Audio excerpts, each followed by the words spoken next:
Nah, itu kalau saya sendiri di Al-Hikam ini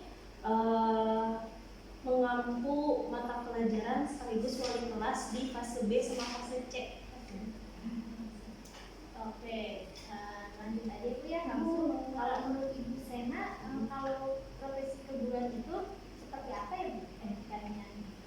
Melihat etika profesi keguruan, ya yang namanya etika tadi ya, kan berarti ngarahnya ke tingkah laku kita gitu ya, ke tindak tanduk pola kita dalam bersikap gitu. Yang namanya etika keguruan kan berarti bagaimana akhirnya kita bersikap sebagai seorang guru. Nanti arahnya kemana? Berarti ketika kita bersikap baik itu ke sesama rekan kerja gitu kan ya, kemudian ke orang tua atau wali murid gitu ya, pun ke atasan kita, misalnya ke kepala sekolah. Kalau saya di sini kan Al-Hikam ini masuknya yayasan ya, nanti gimana saya ke staf yayasan atau ke kepala yayasan gitu kan ya, maupun sama rekan-rekan guru lainnya di luar daripada sekolah. Ini itu ya terkait etika keguruan, yang mana ya itu semua berarti kan harus dijaga. Kayak bagaimana ketika saya harus berhadapan sama orang tua murid, berarti yang harus saya lakukan seperti apa dari segi bahasanya, perilakunya gitu dan lain sebagainya. Mungkin itu terkait etika profesional. Terus kalau misalkan nilainya apa aja sih Bu yang harus dimiliki oleh seorang guru? Etika sebagai seorang guru ya, nilai-nilainya yang menurut ini ya yang saya pernah pelajari gitu kan ya, yang pasti kan pertama dari sisi komunikasi ya, yang paling penting itu komunikasi. Jadi bagaimana kita berbahasa gitu ya, kita mengucapkan bahasa ke orang di sekitar kita, baik ke orang tua atau wali murid, ke rekan guru maupun ke yang lainnya. Itu kan yang nilai yang paling penting harus kita jaga dari sisi komunikasi. Pun karena kita dalam satu sekolah itu kan banyak ya, nggak cuma satu dua guru ya, terus nggak cuma guru aja ya kan ya, ada staf-staf tenaga pendidik yang lain kayak kepala sekolah atau mungkin dia PU dan lain sebagainya, yang mana kan kita ini masing-masing memiliki beda pendapat ya, sikap yang berbeda. Nah itu pun akhirnya harus dijaga gitu kan ya. Bagaimana supaya kita ini bisa menyatukan semua pikiran itu supaya tidak memunculkan perselisihan. Itu kan juga nilai yang harus kita jaga akhirnya gitu ya, saling menghargai gitu satu sama lain. Ini sih kurang lebihnya terkait nilai-nilai. Terus bagaimana kalau profesional mengajar saat mengajar? Saat mengajar berarti di kelas ya, peserta didiknya itu harus seperti apa? Yang pasti tadi ya, kalau misalnya kita ke rekan guru, orang tua, mungkin bahasa kita bisa lebih formal. Kalau dari segi bahasa nih komunikasi, tapi kan kalau ke anak-anak beda. Berarti bagaimana di kelas itu kita harus bisa menyesuaikan bahasa kita ini dengan bahasa anak-anak. Apalagi mungkin bagi sebagian anak-anak yang yaitu inklusi. Jadi kayak misalnya kemampuan mereka untuk memahami arti dari suatu kalimat, suatu kata, kan kadang ada yang kesulitan, berarti kita harus bisa menyesuaikan gitu kan ya bahasa mereka. Jadi ya tadi berarti pertama kita tetap menjaga gitu kan ya, bahwasanya kita nih guru nih, yang namanya guru kan seorang teladan, berarti harus bisa mencontohkan ya, memberikan contoh ke peserta didik. Pun dari segi bahasa juga harus kita jaga gitu kan ya, walaupun kita berbicara ke anak, tapi jangan sampai kita ngerasa kayak aku nih dewasa, aku nih orang tua gitu, sedangkan kamu mah anak-anak gitu kan ya, masih kecil. Tapi tetap akhirnya harus dijaga dengan cara ya tadi disesuaikan juga sama kondisi masing-masing anaknya. Terus kalau misalkan bagaimana kita itu dilanggar bisa oleh seorang guru? Ketika dilanggar gitu ya, kalau misalnya yang melanggar rekan kerja, berarti kan otomatis saya sebagai rekannya harus saling mengingatkan gitu kan ya. Kalaupun saya yang akhirnya melanggar, berarti ya mau nggak mau, makanya kan kenapa akhirnya kita sebagai manusia harus selalu introspeksi diri.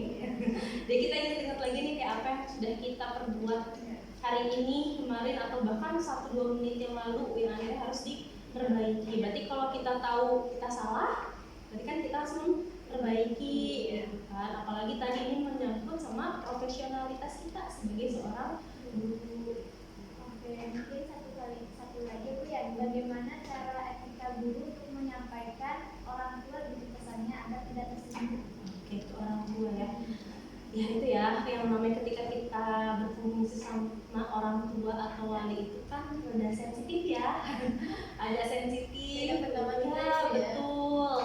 ya bisa jadi kita bilang A tapi yang tidak dipahami sama orang tua B, C, D bahkan sampai ke Z gitu. Jadi berarti kan bagaimana akhirnya kita harus menjaga bahasa kita gitu kan ya orang tua tetap harus formal. Kalaupun misalnya kita merasa dekat pun sama orang tuanya tetap akhirnya harus dijaga gitu. Karena bukan berarti kita bikin dinding kayak aku nih guru, kamu tuh orang tua, bukan berarti gitu juga gitu kan ya. Tapi tetap gitu tadi formal dengan bahasa yang formal. Kemudian pun ketika kita berkomunikasi sama orang tua jangan sampai akhirnya komunikasi yang kita lakukan itu tidak sesuai dengan ranah kita. Karena kan gini, antara kita guru dan orang tua itu yang harusnya kita bahas ketika berkomunikasi itu terkait perkembangan anak. Nah berarti ya sudah seputar itu terkait pendidikan, perkembangan anak, bagaimana anak di sekolah gitu kan ya apa harus ditingkatkan dan lain sebagainya. Jadi kita harus menghindari bahasan-bahasan yang di luar daripada itu. Karena khawatirnya nanti bisa jadi gosip gitu kan ya, bisa jadi ke hal-hal yang tidak diinginkan gitu sama kita. Jadi tetap akhirnya pembahasan pun harus dijaga gitu kan ya sama orang tua. Juga kalau akhirnya kita berkomunikasi, misalnya kita diskusi nih sama orang tua, kita harus menjaga kerahasiaan dari apa yang sedang kita bahas, kecuali untuk hal-hal yang memang diperlukan di sekolah terkait data-data dan lain sebagainya gitu kan. Tapi itu pun harus berdasarkan persetujuan, karena yang mau nggak mau ya kita sebagai seorang guru pun ibu gitu kan ya harus menjaga itu semua gitu kan ya. Jangan sampai nanti ada ketidakenakan antara kita sama orang tua karena keteledoran dari kita gitu ya sebagai guru. Jadi hal-hal itu yang akhirnya harus dijaga gitu kan dalam komunikasi kepada orang tua.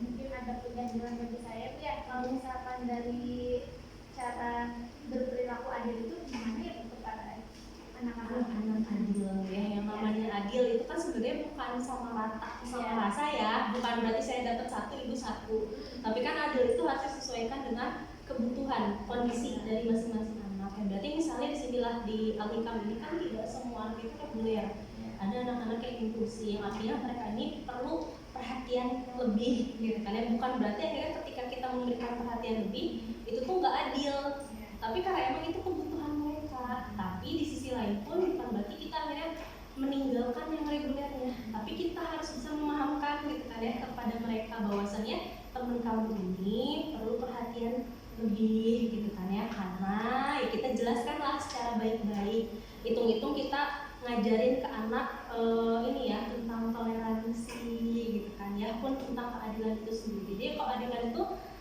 kita disesuaikan sama porsinya gitu kan ya. Kalau misalnya ibu perlu, misalnya ibu mah kita mau melihat pemandangan gitu kan ya dengan tinggi badan yang berbeda, mungkin saya perlu 3 tangga sedangkan ibu hanya 2 tangga ya kan. Adil itu seperti itu gitu kan ya.